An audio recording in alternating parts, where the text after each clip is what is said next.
किसी ने बड़े कमाल की बात कही है कि पीठ हमेशा मजबूत रखनी चाहिए, क्योंकि शाबाशी हो या धोखा दोनों हमेशा पीछे से मिलता है। हाय गाइस, मेरा नाम है आरजे कार्तिक और आपके लिए एक छोटी सी कहानी। ये कहानी आपको सिखाएगी कि जिंदगी में जब धोखा मिले तो क्या करना चाहिए। बात पुराने जमाने की एक व्यापारी का प्रेम विवाह हुआ। उनकी लव स्टोरी की लोग मिसाल देते थे। वो कपल शानदार कपल के नाम से जाना जाता था। लोग कहते थे कि प्यार हो तो ऐसा हो। हर किसी को उनके एक ट्रेडिशन के बारे में मालूम था। पूरे नगर में जब मशालें बुझ जाती थीं तब भी उनकी छत पर एक मशाल जल रही होती थी, पूरी रात जलती थी। उनके प्रेम के बारे में वहां के राजा रानी को भी मालूम था। एक दिन राजमहल की छत पर खड़े होकर के राजा साहब अपनी रानी के साथ में आकाश निहार रहे थे, चांद तारे देख रहे थे। उसके बाद में नीचे अपने नगर को देखा। अंधेरा था, लेकिन एक मकान की छत पर मशाल जल रही थी। दोनों ने एक दूसरे को निहारा। उसके बाद में चर्चा शुरू हुई। डिबेट होने लगी इस बात पर कि उस व्यापारी का जो प्रेम विवाह हुआ है, उस कपल के बारे में लोग कहते हैं कि बहुत प्यार है दोनों में। ये कैसे हो पा रही है, शादी इतनी सक्सेसफुली कैसे चल रही है। राजा ने कहा कि सारा जो साथ है वो पति दे रहा है। पति बहुत समझदार है, उसकी वजह से वो रिश्ता इतना खूबसूरत है। रानी ने कहा ऐसा नहीं है, पत्नी बहुत समझदार है, पत्नी बहुत सभ्य है, संस्कारी है, उसको समझ है कि रिश्ते को कैसे संभालना है, उसकी वजह से रिश्ता इतनी खूबसूरती से पनप रहा है। दोनों के बीच में डिबेट होने लगी।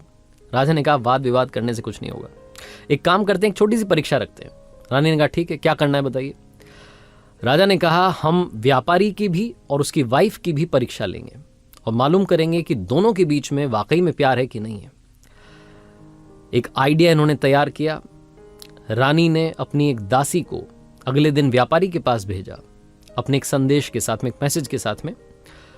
वो जो दासी थी व्यापारी के पास गई और जाकर के कहा कि रानी साहिबा ने मुझे भेजा है।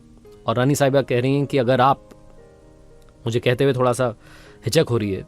व्यापारी ने कहा बोलिए ना, क्या बात है, क्या कह रही हैं रानी साहिबा।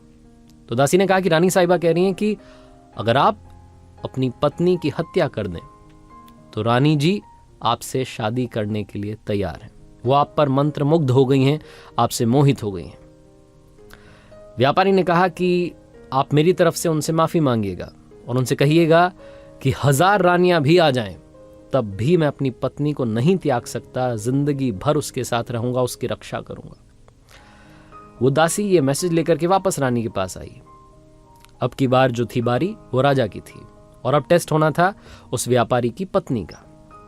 राजा ने एक नौकर को वहां भिजवाया, एक संदेश उसके साथ में भिजवाया। नौकर ने जाकर के उस व्यापारी की पत्नी को कहा उसी दिन उसके घर पहुंच करके कि एक संदेश राजा साहब ने भिजवाया है और वो कह रहे हैं कि अगर आप अपने पति की हत्या कर दें तो राजा साहब आपसे विवाह कर लेंगे और आपको हमारे राज्य की रानी घोषित कर देंगे। जो व्यापारी की पत्नी थी उसने कहा कि आज रात में 2 से 3 बजे के बीच में हमारे घर की छत पर जो मशाल जलती रहती है वो बुझ जाएगी, और जब वो बुझ जाए तो समझ जाइएगा कि मैंने अपने पति की हत्या कर दी है। मैं राजा साहब का ये जो प्रस्ताव है इसे मानने के लिए तैयार हूं। नौकर ये मैसेज लेकर के दौड़ करके राजमहल गया। राजा को बताया कि वो व्यापारी की पत्नी आपका प्रस्ताव स्वीकार कर चुकी है और आज रात में वो अपने पति की हत्या कर देगी, उसने कह दिया है। राजा ने फटाफट से अपने सैनिकों की एक टुकड़ी तैयार की और कहा कि देखिए हमें बचाव के लिए तैयार रहना है।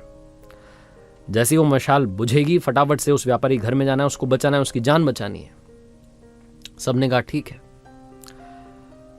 राजा राजमहल की छत पर चढ़ा, रानी भी साथ में थी। दोनों देख रहे थे कि क्या वाकई में वहां मशाल बुझेगी या नहीं बुझेगी। चौंकने वाली बात यह थी कि 2 से 3 बजे के बीच में मशाल बुझ गई, क्योंकि व्यापारी जब वापस आया था अपनी दुकान से तो खाना वाना खाने के बाद जब सोने चले गए थे, सारी बातें वैसी ही चल रही थी जैसी चलती थीं। लेकिन इस बीच में उस व्यापारी की पत्नी ने खेल कर दिया था। व्यापारी की पत्नी ने एक फांसी का फंदा तैयार किया था और 2 से 3 बजे के बीच में अपने पति को ही फांसी पर लटका दिया था। जैसे ही वो मशाल बुझी, राजा के सैनिक दौड़ करके उस व्यापारी के घर में गए।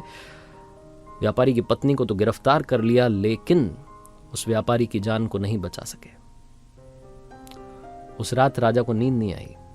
अगली सुबह उसका दिमाग गर्म था, गुस्से में था, खुद से उसको गुस्सा आ रहा था कि ये क्या हो गया। उसे महिलाओं को देखने का मन नहीं कर रहा था, उसे नारी से नफरत हो गई थी। उसे लग रहा था कि ये क्या धोखेबाजी हुई है, ऐसा नहीं होना चाहिए था।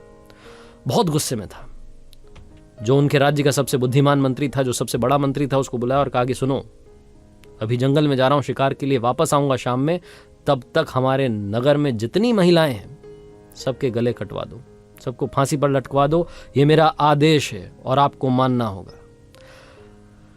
राजा को पता नहीं क्या हो गया। राजा घोड़े पर सवार होकर के जंगल की तरफ निकल गया।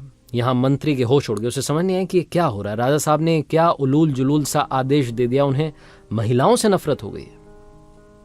मंत्री अपने बूढ़े पिता के पास गया, जो कि एक वक्त में उस राज्य का मंत्री था, और जाकर के कहा कि पिताजी, राजा पागल हो गया है।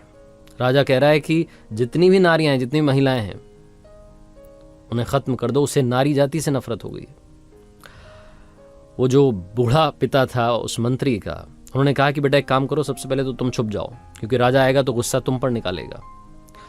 मैं उससे बात कर लूंगा, तुम परेशान मत होना। शाम में राजा वापस आया और आकर के देखता है कि उसके नगर में वैसे ही महिलाएं घूम रही हैं। उसका गुस्सा और बढ़ गया। अपने राजमहल में मंत्री को ढूंढा, नहीं मिला तो उसके घर पहुंचा। घर जाकर के पूछा तो मालूम चला कि मंत्री वहां नहीं था। वहां था उस मंत्री का बूढ़ा पिता। उस मंत्री के बूढ़े पिता के पास राजा गया। उस मंत्री के बूढ़े पिता ने कहा, राजा साहब की जयकार हो। राजा साहब कैसे आना हुआ? राजा तो गुस्से में भरा हुआ था। उसने बोला कि तुम्हारा बेटा कहां गया? उसको मैंने एक आदेश दिया था, उसने माना नहीं। अब मैं उसका गला सबसे पहले कटवाऊंगा, मुझे उससे नफरत हो रही है। मंत्री के बूढ़े पिता ने राजा से कहा कि मुझे मालूम है आप क्यों परेशान हैं। आपके एक फैसले की वजह से एक व्यक्ति की जान चली गई, और आपके सामने जो आपको लगता था कि प्यार वाला रिश्ता है, वो धोखेबाजी वाला रिश्ता निकला है। आप वो जो धोखा मिला है उससे परेशान हैं। इस बात से आपको अंदर ही अंदर इस बात ने इतना परेशान कर दिया है कि आप सारी नारियों को खत्म करना चाहते हैं। लेकिन राजा साहब, आपका आदेश माना जाए उससे पहले, क्योंकि मैं आपके पिताजी के राजपाट जब उनका था, उस वक्त मैं मंत्री था, तो मेरी एक छोटी सी बात सुन लीजिए। कहानी मैं आपको सुना देता हूं, आपको सब समझ में आ जाएगा। राजा ने कहा, सुनाइए फटाफट से, क्या बात है आपके पास? तो उस मंत्री के बूढ़े पिता ने, जो एक वक्त में उस राज्य का मंत्री था, उसने एक छोटी सी कहानी सुनाई। उसने कहा कि राजा साहब, एक बार मैं आपके पिताजी के साथ में शिकार के लिए निकला था। हम रास्ता भटक गए थे। मैं जंगल में अंदर की तरफ चला गया, मुझे बाहर निकलने का रास्ता नहीं मिल रहा था। तभी मैंने देखा कि एक योद्धा अपने घोड़े पर सवार होकर के आया।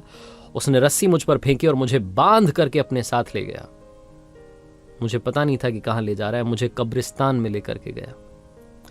जब कब्रिस्तान में लेकर के गया तो मुझे लगा कि मेरा खेल यहीं खत्म होगा। मैंने बहुत अपनी जान बचाने की कोशिश की, लेकिन वो बहुत ताकतवर था। एक कब्र के पास में, उस कब्र के ठीक नीचे की तरफ, उसने एक गड्ढा खोदना शुरू किया और मुझसे कहा कि चुपचाप मेरा साथ दो। हमने मिलकर के वहां 2 कब्रें खोदी।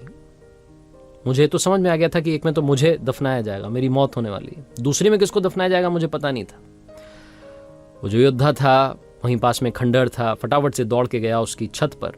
उसने मुझे घोड़े से बांध रखा था और उस छत पर से एक सरकटी लाश नीचे फेंक दी। मैं डर गया, क्योंकि वो जिसकी लाश थी, ऐसा लग रहा था कि अभी अभी उसका मर्डर हुआ है, अभी अभी उसकी हत्या की गई है। वो योद्धा उतर करके वापस नीचे आया और मुझसे कहा कि सुनो, इसको दफनाना है। वो जो एक कब्र थी, उसके पैरों की तरफ वो जो सरकटी लाश थी, उसको दफना दिया गया। मैं डर रहा था राजा साहब। मुझे लगा था कि ये जो दूसरी कब्र है, इसमें मुझे दफनाया जाएगा। लेकिन उस योद्धा ने जो मुंह पर कपड़ा बांधा हुआ था उसे हटाया। वो एक खूबसूरत कन्या थी, महिला थी। उसने कहा कि घबराओ मत, मुझे मालूम है तुम कौन हो। तुम इस राज्य के मंत्री हो और इस राज्य के राजा को जाकर के मेरा संदेश देना। उनके एक राजकुमार ने मेरी हंसती खेलती जिंदगी को बर्बाद कर दिया, और राजकुमार मुझे पाना चाहता था, इसलिए मेरे पति की हत्या कर दी। ये मेरे पति की कब्र है, जिसके नीचे एक और कब्र मैंने खोदी है, और ये जो लाश है, ये उसी राजकुमार की लाश है जिसे हमने दफना दिया है। और उसके बाद वो बोलती चली गई कि अब मैं अपना गला काट रही हूं, मैं अपनी जान दे रही हूं, मैं अपने पति के पास वाली कब्र में जिंदगी भर आजीवन, जब तक नामो निशान रहे हम दोनों का, तब तक के लिए दफन होना चाहती हूं। ये जिंदगी खत्म करना चाहती हूं। अगली जिंदगी में भी जहां मिले हम साथ रहें, इसी तमन्ना के साथ में पास में दफन होना चाहती हूं। मुझे दफन कर दीजिएगा। और ये बोल करके उसने अपना गला काट दिया। राजा साहब, उस दिन मुझे समझ में आया कि सच्चा प्यार क्या होता है। उस महिला ने जो अपनी जिंदगी कुर्बान कर दी अपने पति के लिए, उसने मुझे सिखाया कि सच्चा प्यार क्या होता है। आप इस बात से परेशान हैं कि वो जो व्यापारी है उसकी पत्नी ने उसे धोखा दे दिया। आप इस महिला के बारे में सोचिए जिसने अपने पति के लिए अपनी भी जान दे दी। सिर्फ एक महिला के धोखेबाजी की वजह से आप सारी महिलाओं को कहां फांसी पर लटकाने के लिए चले थे। अपने फैसले को बदलिए। राजा को समझ में आ गया। कहानी बहुत छोटी है लेकिन हम सब के लिए बहुत इंपॉर्टेंट मैसेज लेकर के आई है।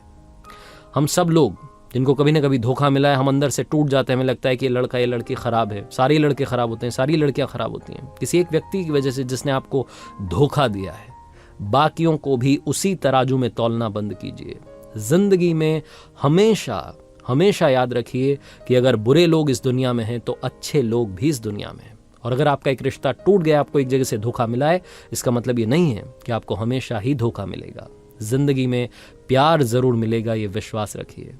और अगर आपको प्यार मिल जाए तो प्यार करो इतना कि दुनिया करना चाहे आपके जितना। याद रखिए, हर सोमवार सुबह 9:30 बजे आरजे कार्तिक के सोशल मीडिया हैंडल्स पर देखिए एक नई कहानी।